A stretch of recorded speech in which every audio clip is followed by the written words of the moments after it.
আজ first time ওর সাথে আমি বাইক ডেটে যাচ্ছি, কিন্তু কিভাবে আমি বাইকে বসবো বুঝতেই পারছি না। কি হলো, বসো। আসলে কিভাবে বসবো আমি বুঝতে পারছি না। আরে বাবা, তুমি যেভাবে কমফোর্টেবল সেভাবেই বসো। আচ্ছা ঠিক আছে, যেহেতু ফার্স্ট টাইম এভাবেই বসি। ও কি এইভাবেই বসে থাকবে? আমাকে ধরবে না? এই তো আমার কাঁধে হাত রাখছে। না থাক বাবা, টাচ করবো না, যদি কিছু ভাবে। যা বাবা, হাতটা দিতে দিতে সরিয়ে নিল কেন?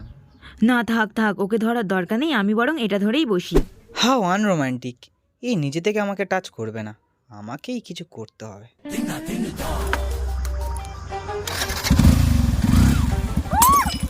এ মা, ওর গায়ের উপর পড়ে গেলাম, ও কিছু ভাবলো না তো? বলছি ধরেই থাকো, না হলে পড়ে যাবে। Come on, baby, let's go on the bullet.